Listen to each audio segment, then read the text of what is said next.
Hey guys, what's up? It's Kevin for the win, and we're back for another edition of Diablo 3. Today on the channel, we are taking a look at the Whirlwind Barbarian build, better known as Wrath of the Waste Armor. This is considered by many to be an S-tier build, in which will help you get tremendously far in Greater Rifts for this season.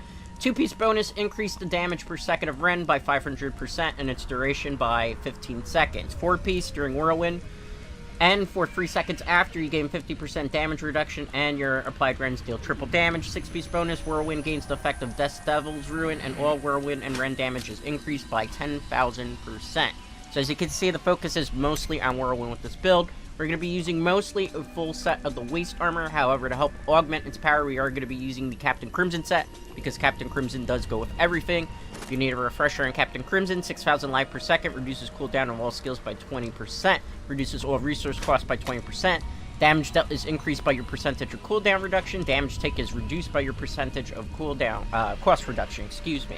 So it's in your benefit to run a lot of cooldown and a lot of cost reduction with this particular set armor. We're also going to be using the Compass Rose in conjunction with the Traveler's Pledge.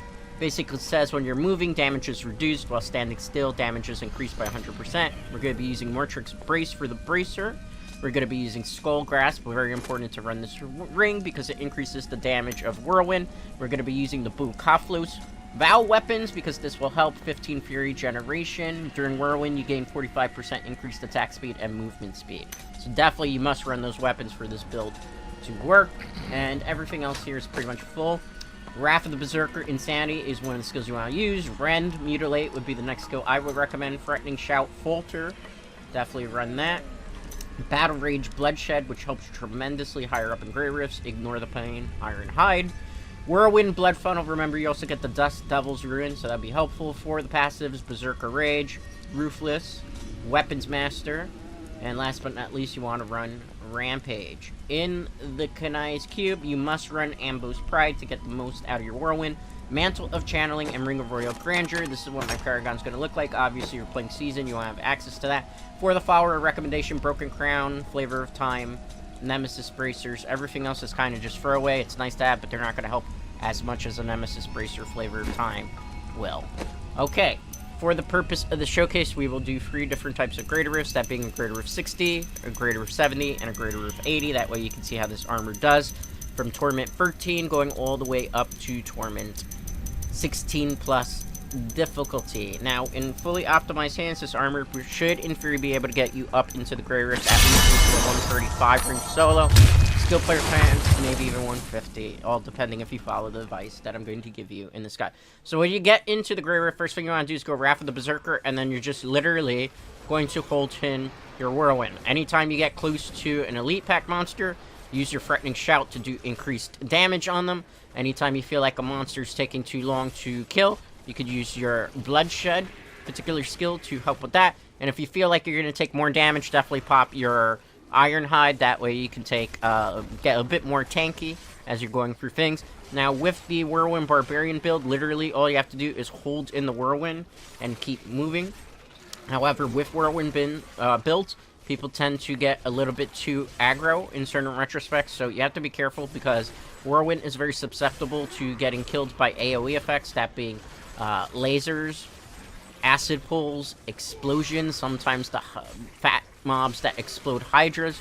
You want to avoid as many AoE effects that there are, so usually my recommendation is you just run through enemies and don't even look back, although sometimes, yeah, it is very tempting to go for the orbs if you want to. One thing that Whirlwind does very good and tremendously well is that it helps maintain massacre bonuses at very high levels, which will allow you to farm for Paragon much, much more effectively. Now, in terms of optimization, what are you going to need for this armor? Well, for starters, like I mentioned before, you're using the Captain Crimson set. So it would be in your benefit, first and foremost, to get 8.0% or higher cooldown reduction on all your gear wherever possible. This will help tremendously increase the amount of damage you do, which will ensure that you're able to climb another 10 or 20 Greater Rifts. Then from there, I would recommend, because the Barbarian can be a little bit not even tanky, but a little bit more of a glass cannon, particularly the Whirlwind builds, I recommend that you get 8.0% resource cost reduction wherever possible on all your gear. The more resource cost reduction you have, the less damage you will take, which will help, especially as you get higher up in the greater rift, since things start hitting you much more significantly higher. In terms of other stats that I would focus on after that, well, first and foremost, I would say on your helm, get crit hit chance 6.0%. On your gloves, I recommend these three stats. Crit hit chance 6.0%, crit hit damage 50%, attack speed at least 8.0%. Those three stats on your gloves will also help ensure that you can climb another 10 or 20 greater rifts as you're trying to finish optimizing it.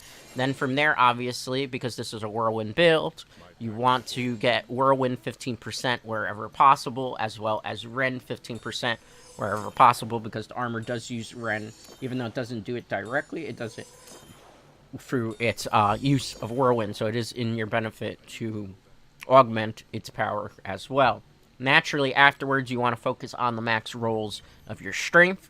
Hold that thought for a second. Let's see this Greater Rift Rend. Greater Rift 60, Torment 13 difficulty, 1 minute and 53 second clear time.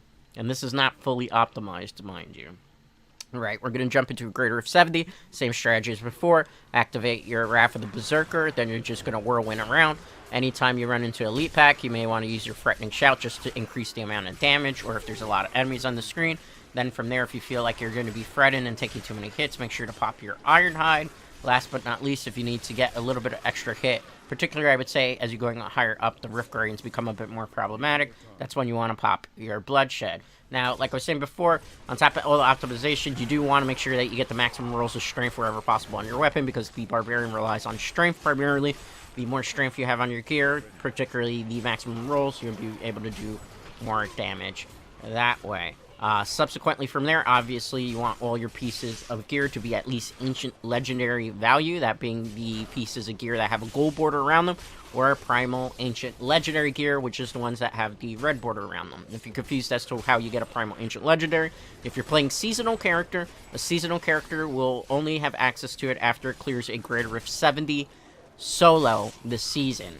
So, after that, then there's a very small percentage that any gear that drops can potentially be a Primal Ancient Legendary. That basically has this red aura that goes around it when it's on the floor and you're trying to pick it up as loot.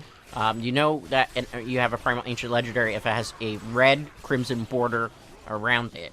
So it's in your benefit to have either Ancient Legendary, Primal Ancient Legendary. Primal Ancient Legendary is going to be perfect rolls on gear, which is what sets it apart from our particular gear. Now, from there, you want either to put the Ancient Legendary or Primal Ancient Legendary into the Knight's Cube with a Legendary Gem that is at least level 80 in value. Preferably, you want it at a higher level, like level 110 to level 130. But obviously, as you're climbing the Greater Rifts, you might not have access to high-level gems or be able to clear things after.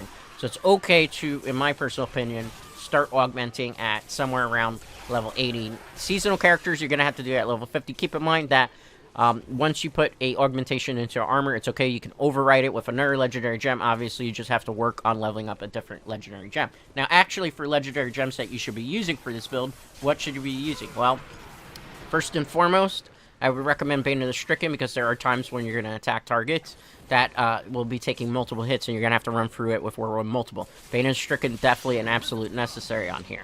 Subsequently from there, you also want to run a Taeguk gem, because we were using channel abilities and we could get some maximum value out of that. Case in point there, that helped tremendously with this particular Rift Guardian. Last but not least, the gem is kind of a toss-up. Some people like to run Goak of Swiftness, some people like to run Bane of the Trap.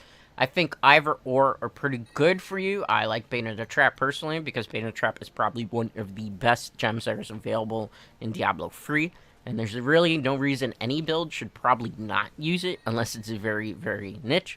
So there's that. So definitely I would recommend Taeguk, Bane of the Stricken, Bane of the Trap. You could swap out one of those for Goak of Swiftness if you feel like you need more cooldown reduction just for this armor. But this armor has a lot of cooldown reduction. If you've been following and rolling things to get more cooldown reduction to bump up your Captain Crimson, you really shouldn't have to use the Goak of Swiftness on top of that. Now, in terms of seasonal character, obviously, Wrath of the Waste is not your seasonal starter set. That is actually the Legacy of Raker set armor, which I covered the guide earlier last week. So definitely check that out. This was a Greater Rift 70, 2 minutes, and 28 second clear time. This is Torment 15 equivalent difficulty, and it's still shredding through things with relative ease. All right, this is going to be Greater Rift 80. Same strategy as before. Wrath of the Berserker, we're going to save our Threatening Shouts for any Elite Packs that come through. Then from there, we also have Ironhide, which we will activate if we feel like we are being threatened to take hits. And here is where, as you're getting higher up in the grade risk, Bloodshed's going to be kind of more important because you're going to run into enemies that are not taking as much damage. So you want to use your Bloodshed just to be able to take them out a little bit quicker. So you have to use that a little bit more. So then you're going to start seeing a bit more of the value to running Bloodshed on this particular build. Now, again, like I was saying, the Wrath of the Waste armor is not your starter set for Diablo 3 this particular season. And that is the Legacy of Raykor set armor, which got a recent rework and a lot of buffs, and it's more like an Fury's Charge Ancient Spear weapon pro build. Now, my recommendation to people with the Legacy of Raykor build is it's a very good A-tier armor, and it could do pretty good at Echoing Nightmares. However, I would recommend that you eventually, in your seasonal journey, swap to Wrath of the Waste. The reason for that is Wrath of the Waste is a very good armor for speed farming, which you're seeing me do concurrently in this video. So you're able to get a lot of gear, you're able to level up your gems significantly high with Wrath of the Waste, and on top of that, Wrath of the Waste does incredibly well when it comes to the new end game for this particular season, that being Echoing Nightmares, which is basically you fighting waves and waves of enemies trying to survive, getting it to level 100 and higher. And it gives you a lot of Paragon when you do an Echoing Nightmare. So, I would recommend that as you're going through your seasonal journey and you're getting, you've got your Legacy of Raykor, you've done what you can with it, you should invest also time into farming and getting this particular build. That way you can swap between push builds and speed farming for all your needs that you're going to have to do for the season to be able to get to the final page and get the final reward, which is a pet. I was actually disappointed because I thought we were going to get some wings. I didn't even realize that we didn't get a pet for completion of our Chapter 4 seasonal journey. It was just a pendant. I was actually a little bit upset about that one. With that being said, though, Echoing Nightmare is a pretty cool endgame feature. I have had a little bit of time to experiment with it. I like the special gems that I could drop that could give you augmentations that way. So that can kind of help you as well as you're climbing up the greater rifts to be able to augment your armor significantly quicker and everything of the sort. So I would definitely recommend that you use Whirlwind for farming in Echoing Nightmares and to just be able to Paragon farm, and use Raykor for pushing. Now, in terms of trying to get the setup for this particular thing, obviously, Captain Crimson are plans that drop from goblins as well as Tyrael Caches, so it's your benefit to do a whole bunch of bounties in order to maximize the chances of getting either a goblin to drop or Tyrael Caches to get the plans drop. So that's how you get the Captain Crimson set. The only other thing that's really hard to get on this particular build is the Boom Koflos weapons. My recommendation to you, but this is going to cost a lot of resources, so keep that in mind, is to buy a whole bunch of rare swords, put them in the Knight's Cube, use the recipe to upgrade a rare to a legendary weapon. Okay, so we're going to go Wrath of the Berserker here, Bloodshed, we're holding in Bloodshed a lot more to do increased amount of damage, with Bane Stricken going off as well, and that's how you pretty much take care of some of the more tanky Greater Rift Guardians that you're going to run into. But for the Bukafla weapons, I would recommend upgrading rare swords. It'll get you to end result a little bit quicker. If not, you're going to have to farm a lot of Greater Rifts. We're talking about maybe 3 to 4, maybe even 5 hours of Greater Rift runs where you are just constantly doing runs, 2 to 3 minute clear times type that you're trying to go for. So you could just maximize the potential of drops and doing it quickly and effectively. I would say the upgraded rare sword route is a little bit better, but if you have more time in your hands and you want to farm Paragon and everything sort, and you're at a comfortable level where you can do clear Greater Rift significantly well, then I would say do Greater Rift runs. But that's kind of how you're going to have to go get the Boom Koflos weapons in order to use this build effectively. If you do not have the swords for this build is not going to work at all for you. It just doesn't work that way. You need them for the Fury regeneration. Alright, so let's see what this Greater Rift is. This Greater Rift 80, 3 minutes and 19 second clear time. So this just goes to show you the tremendous power, speed, and capability of arguably one of the S-tier armors for the Barbarian, that being Wrath of the Waste. Anyway, that's going to do it for today's Diablo 3 video. As always, a like on this video is greatly appreciated. If you're not already subscribed to the channel, definitely consider doing so, as it helps the channel grow, and I will see you for the next Diablo 3 video. Till next time, guys.